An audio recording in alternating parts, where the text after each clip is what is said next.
Narcissus was the son of the river god Cephissus and the nymph Liriope. Even his mother admitted that her child was beautiful when he was very young. By the time he was 16, he was going out into the world looking for love. But in the process, he left many maidens heartbroken as he rejected them one after another. After rejecting the mountain nymph Echo, Narcissus felt thirsty and went to a nearby river. As he bent down to drink the water, he noticed his reflection. Narcissus fell in love with his reflection. Unable to tear himself away, he drowned. A narcissus flower grew where he died, and the flower was known from then on as the Narcissus. And that's where the word narcissist comes from too. Narcissist. A word that gets thrown around a lot, and while most may think it a simple archetype of a person, a narcissist is actually a term coined by psychologists that encompasses a range of personality traits. A more extreme form of flat-out narcissism is narcissistic personality disorder. It's a cluster B disorder in which a person with narcissistic traits is held back by those traits, and it impacts every corner of their life. It's a very extreme form of flat-out narcissism, and can only be identified and diagnosed by professionals such as psychiatrists. The disorder affects around 0.5% to 5% of the American population, depending on the data. Of course, this number is a little bit skewed and could be slightly higher, but not much, as many narcissists don't come forward to get diagnosed. Around 3/4 of the people with narcissistic personality disorder were assigned male at birth. For the majority of this video, we'll be focusing on narcissism as a whole, and we'll get to narcissistic personality disorder, the disorder, later on. Before jumping into the symptoms, cases, neurology, and treatment of NPD, I'd like to first state that this isn't something to use to condemn everyone with NPD,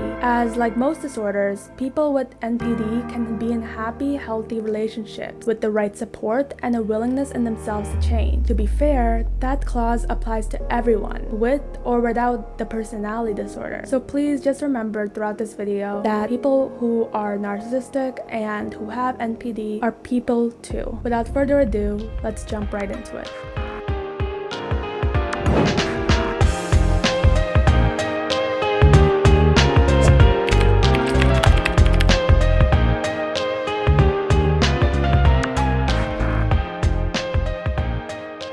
According to the Diagnostic and Statistical Manual of Mental Disorders, 5th edition, or DSM-5 as is more commonly known, narcissistic behavior is defined as a pervasive pattern of grandiosity in fantasy or behavior, need for admiration, and a lack of empathy, beginning in early adulthood and present in a variety of contexts. Some symptoms include has a grandiose sense of self-importance, e.g., exaggerates achievements and talents, and they expect to be recognized as superior without commensurate achievements. They are preoccupied with fantasies of unlimited success, power, brilliance, beauty, or ideal love. They believe that they are special and unique and can only be understood by, or should associate with, other special or high status people or even institutions. They require excessive admiration, and they have a sense of entitlement, like having unreasonable expectations of especially favorable treatment or automatic compliance with their expectations. They're interpersonally exploitative, like they take advantage of others in order to achieve their own ends. They also lack empathy. They're unwilling to recognize or identify with the feelings and needs of others. They're also often envious of others and believes that others are envious of them. Finally,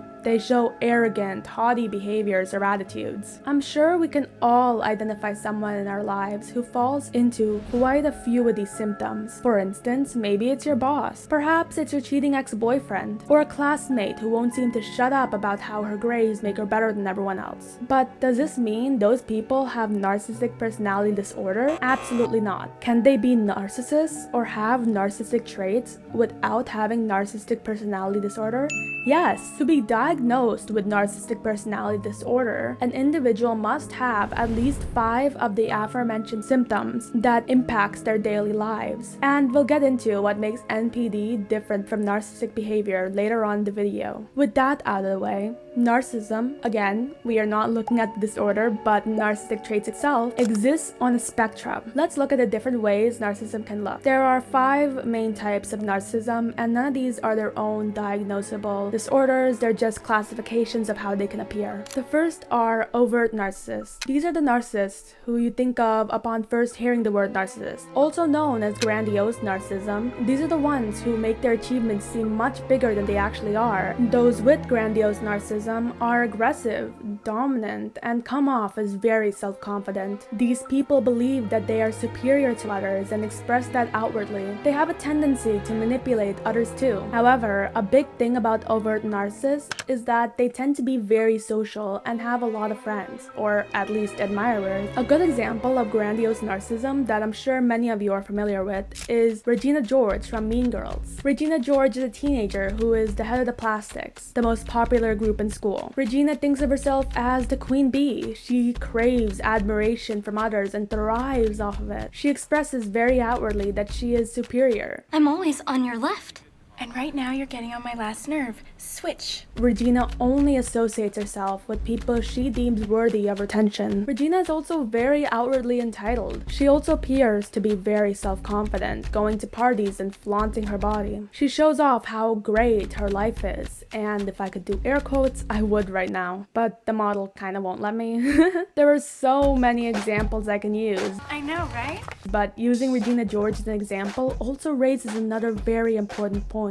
Regina is a teenager. Many teenagers will display narcissistic traits as they continue to try to maneuver the world, which is why many professionals will wait until adulthood to see if the teen's behavior changes and they adjust into a healthy social personality before diagnosing them with the personality disorder. The difference with having narcissistic personality style and having the disorder is that a person with the disorder cannot simply grow out of it. They learn to manage it, yes, but it sticks with them. The next type is covert narcissism, also known as vulnerable narcissism. These are the narcissists who are consistently making things about themselves by playing the victim. Despite being highly focused on themselves and desperate for praise and admiration from others, as what aligns with general narcissism, covert narcissists are usually on the less social side, believing the world isn't ready for their greatness or that they are ahead of their time, and that's why things don't work out for them in life. They have very high self-regard. Covert narcissists may make backhanded compliments, boast about their achievements not outwardly but as a method to put others down. For instance, let's say someone is talking about how they reached 100 followers on social media. The covert narcissist, rather than being happy for them or supporting them or just not saying anything at all, the covert narcissist might say something along the lines of, "Oh my god, I remember when I hit that milestone.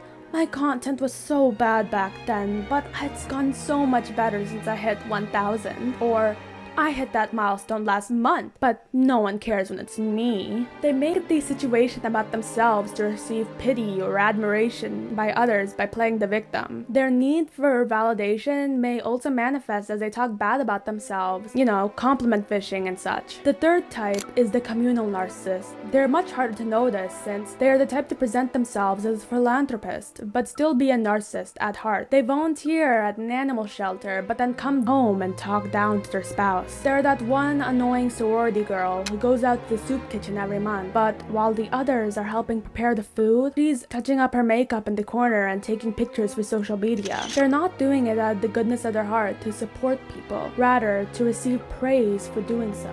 The final two types of narcissism are subtypes of overt narcissism: antagonistic narcissism and malignant narcissism. Antagonistic narcissism is very similar to overt narcissism. However, rather than being a Regina George, they're more so the Karen at your local McDonald's. Someone with antagonistic narcissism may have trouble maintaining positive relationships with others. Some researchers have found that grandiose narcissism was linked to initial popularity. However, among those with antagonistic behaviors, their popularity decreased in the long run. The most severe type of narcissism is malignant narcissism. Some psychologists say that they're similar to antagonistic narcissism, but with antisocial traits, more informally known as sociopathy. These narcissists crave validation and praise from others, but take it to the extreme. They display paranoia, including a fear of others making fun of them. They act aggressively with others. They may be sadistic and take pleasure from the pain of others, vindictive, and they may have zero tolerance for criticism and lack the ability to handle criticism. Again, none of these types of narcissism are official disorders. The only narcissistic disorder that exists is, you guessed it,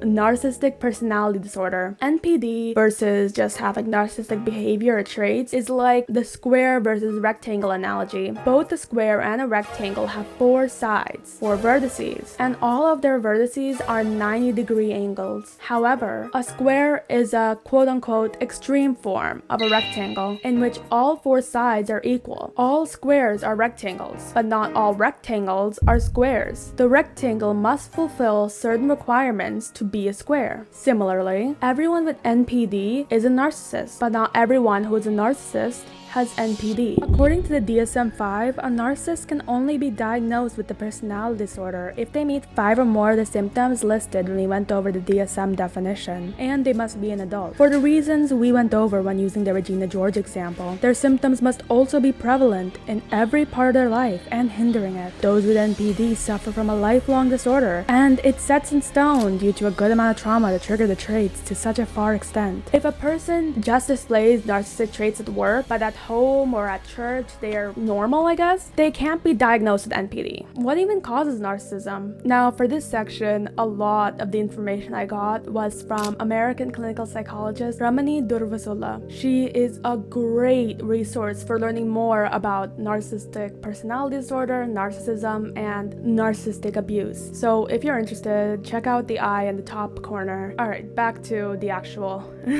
what causes narcissism. Narcissistic personality style is a reflection of what went down in a person's childhood. The patterns are consistent in all kinds of post-traumatic symptomology. After people experience trauma, they may have symptoms like impulsivity. They may not express their emotions as much or have higher stress tolerance. If you're interested in learning more about how stress and trauma shape brains and can change a person, check out my video, which can also be found by clicking the eye in the top or by checking out the link in the description. Some psychologists believe that combined genetically inherited temperament and adverse childhood experiences, such as a parent over and underindulging in a child, can lead to narcissistic behaviors. Temperament is inherited, and some infants are more difficult to soothe, while others are easier. A child with a difficult temperament ends up having more difficult time, especially when people label them as hard to deal with, and therefore receive a more invalidating experience. If a child is consistently told that they are difficult, hard to work with, just a bad kid, they'll start to believe it because they're being treated that way. They're not given the support to learn how to deal with the emotions they may feel at a higher intensity. Temperament is genetic. Children with different temperaments can make a good amount of difference when it comes to how they handle adverse childhood experiences. An adult born with a difficult temperament and had adverse childhood experiences, especially having disengaged parents, because, if kids difficult,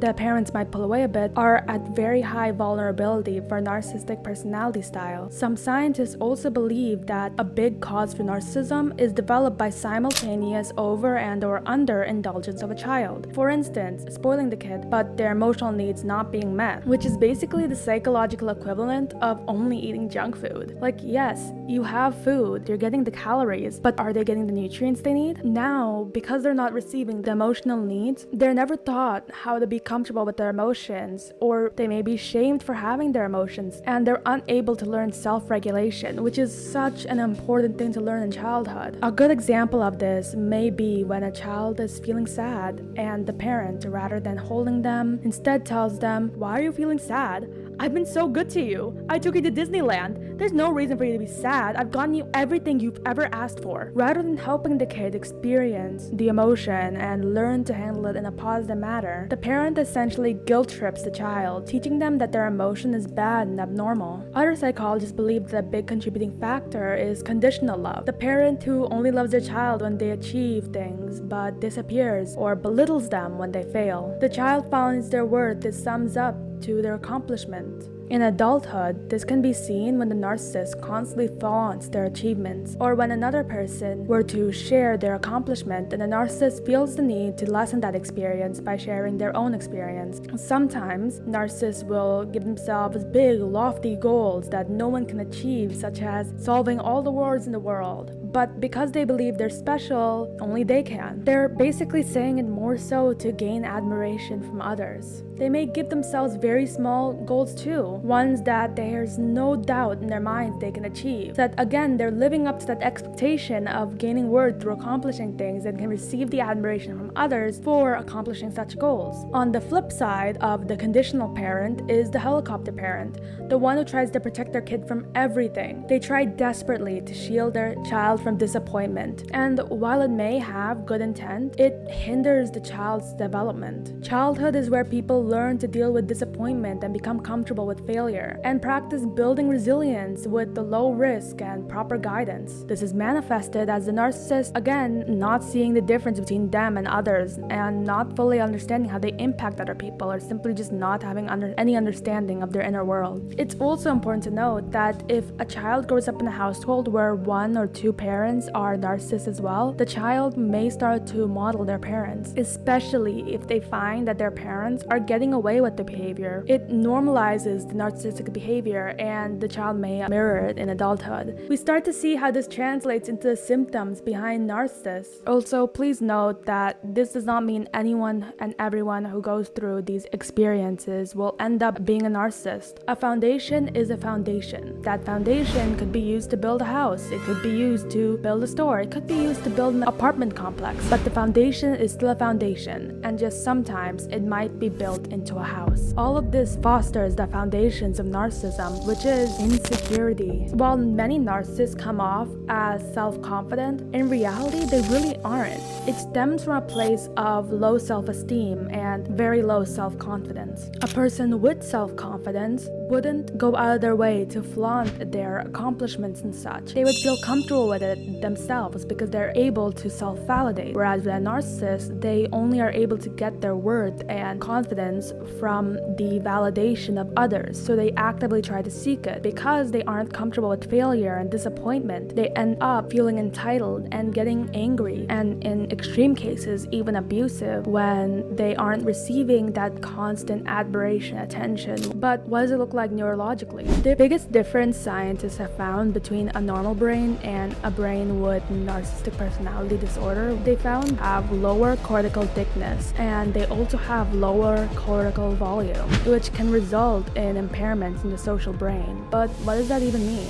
The cortical thickness is a measurement of the width of the cerebral cortex's gray matter, which is the outer layer of the brain. Gray matter is a type of tissue in your brain and spinal cord, or your central nervous system, that plays a crucial role in allowing you to function normally from the day to day. People with NPD have less gray matter in areas of the brain related to empathy, such as the left anterior insula. Treatments for narcissistic personality disorder typically involve psychotherapy, which is basically just talk therapy, with a mental health professional. This form of therapy may be done individually or with their partner or family, and can help them relate to other people in a more positive way. As of right now, there are no FDA-approved medications for the treatment of NPD. However, some medications such as antidepressants, mood stabilizers, and antipsychotic medications may relieve some of the symptoms. Hopefully, this video has helped you learn a little bit more about narcissistic personality disorder and narcissism as a whole. If you enjoyed the video, please make sure to subscribe and leave a like. It really does help me out. If you enjoyed my content,